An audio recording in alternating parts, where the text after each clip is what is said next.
Yes, ndagushimiye nizera ko umeze neza cyane, nizera ko kandi ugenda urushaho guhirwa n'ibyo ukora bya buri munsi. Ni Fyve-tvrwanda tugenda tugaruka kuri byinshi cyane babigezweho mu isi y'ikoranabuhanga, mu isi y'iterambere, mu isi iri digital. So guys, uyu munsi tugiye kuganira kuri Perezida mushya Donald J Trump wamaze no kuba yatangira kurahira uyu munsi, ngira ngo birimo biraba at this moment uyu munsi maginga ngaya. So ariko ibyo tuza kwibandaho cyane ni kitwa Trump meme coin cyangwa se dollars Trump, ni coin yashize hanze muri iyi minsi, donc nko kuri 19 bivuga ko ejo hashize mbere yuko arahira, ahita agaragaza ko ariwe perezida wa mbere ku isi ushigikiye cryptocurrency. Abantu benshi ngira ngo niyo nkuru mu binyamakuru bikomeye ku isi byaba ibinyamakuru nka CNN, ibinyamakuru nka BBC, ibinyamakuru byinshi cyane uyu munsi nicyo bigiriwe bivugaho mbere yuko Trump arahira. Ni perezida wiyemeje gushyigikira cryptocurrencies, anagerageza kugaragaza neza ko byanga bikunda agomba kuzabashiramo akabaraga. So Perezida Donald J Trump yamaze gushira hanze coin ugiye kuri market cap bakwereka ko imaze kugera mu gaciro ka biliyoni 5, donc amacoin yose, aho Trump we ubwe afitemo 80% ya budget.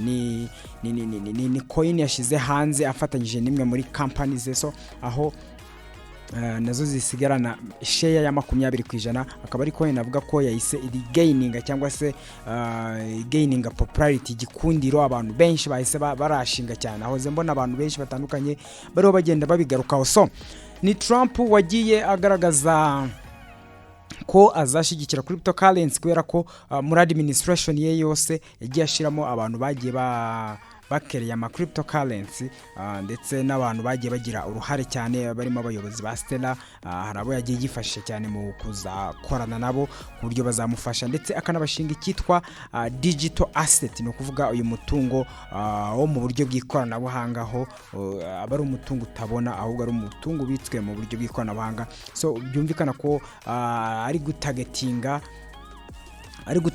cyane abantu bafite experience. So ngira ngo hari umwe mu influencer bakomeye cyane kuri Twitter, yahoze avuga ko agenda cyangwa se kwa kundi umuntu agaragaza ibintu abazakora mu gihe cy'imyaka 4, agenda yiwe yose ikiri imbere cyane ni cryptocurrency, kubera ko cryptocurrency ni ko gashya yabazanye, navuga ko kazamutandukanya n'abandi bose babayeho nkuko yabisezeranyije. Ni nacyo kintu gishoboka cyane ko yakongera kugarura ubutunzi bwa Amerika, usibye no tonora Amerika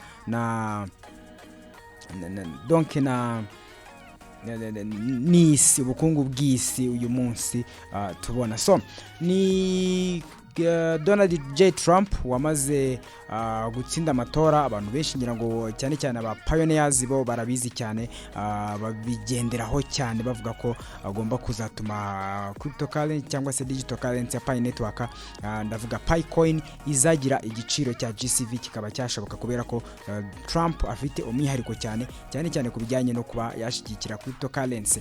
Trump nanone kandi ntago arakomoza kuri Pi network cyane, njya mbona ibihuha byinshi cyane, ntago arayivugaho byinshi cyane, gusa genda yifashisha ingero z'ama currency ahari, cyane Bitcoin, anashima cyane abantu. Donc ubona ko niwe werura akagaragaza neza ko ashigikiye mu ma speech yose. Ngira ngo abandi babikora mu buryo wenda bwo gusinya. Ejo nabonaga bagaragaza ko Russia yamaze kwemera ikitwa XRP, nacyo kirimo kugaininga popularity cyane bitewe nuko iyi ni web 3 irimo kugenda igaininga cyangwa se igenda iyobora isi, web 3. Ibyo byose bikaba bifashwa na Stella. So nahoze mbona rero nanone Trump cyane umuryango we, ndavuga umukobwa we n'umwe mu bahungu be, nabo barimo gukora ku mushinga wo kuzalauncinga coins zabo. So ngira ngo bigaragaza ko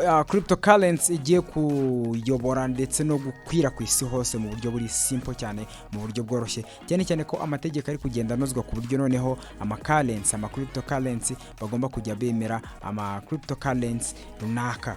kubera ko bisa naho birimo navuga ko abantu benshi bakora ama cryptocurrency bikaba byatuma ubukungu buhungabana, so barashaka kubikora ledger cyangwa se kubibalansa ku buryo noneho cryptocurrency igomba kujya hanze yizewe, ndetse byose bikaza kuba bituma hari abantu babyunga, donc twese tubyungukiramo kurusha uko hari abantu baza. Impamvu cryptocurrency rimwe na rimwe hari ibihugu bigendamo ize ni ukubera ko hari abantu bakereya ama coin, ngira ngo cyane cyane wenda nko kuri za Telegram niho mubibona cyane, umuntu akaba yakereya coin hanyuma ari ugufojaringa kubera ko abantu ntago bazi cyane cryptocurrency.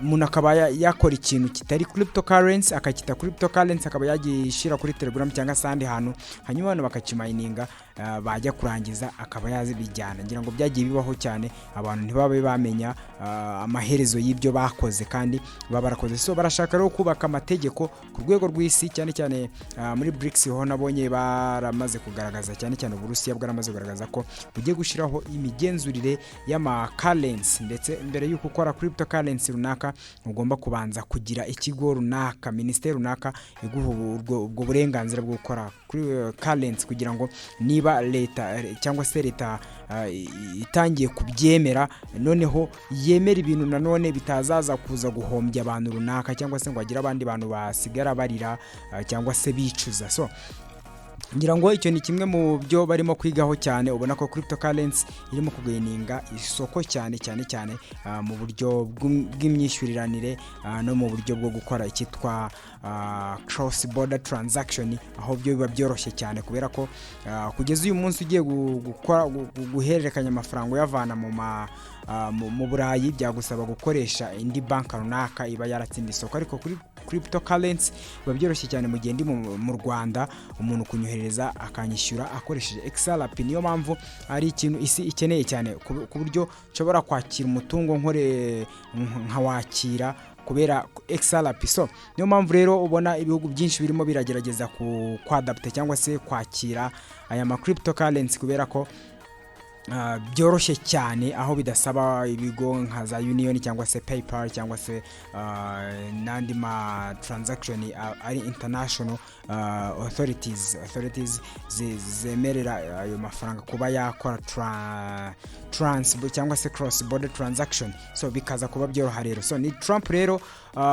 wamaze kugaragaza ko azatuma Amerika iba crypto capital, no kuvuga niho isi cyangwa se niho crypto nyinshi zigomba kuzaba ziba, abandi bagakurikira. Iyo bavuze capital y'ikintu nuko niba tuvuze ngo umurwa wa Kigali Kigali ni umurwa mukuru w'u Rwanda, biba bivuze ko indi migi yose igomba gukurikira Kigali, igomba kwigira kuri Kigali. So yavuze rero ko agomba gutuma Amerika iba crypto capital, bikaza gutuma rero ibyo byose bihereza chance cyane Pi Network kubera ko yamaze kuba gaininga ifite abantu benshi, icyo akaba ari ikintu cy'ingenzi cyane, ikaba nanone ituma abantu benshi bagira ubwo bushake bwo kuba baza icyambere kuyimayininga biroroshye cyane ugereranyije n'uburyo buri tradition. Bakunda kuvuga uburyo buri tradition, ndavuga uburyo bwa Ethereum ndetse na Bitcoin. So nuko bimeze rero guhera uyu munsi Trump wamaze kuba launching coin ayita Trump coin meme, ikaba iri ku isoko kugeza uyu munsi kuri market cap, wayigurisha biroroshye cyane. So ndagushimira nizera ko umeze neza cyane. Ni Fyve-tvrwanda reka mubwire ngo job bless.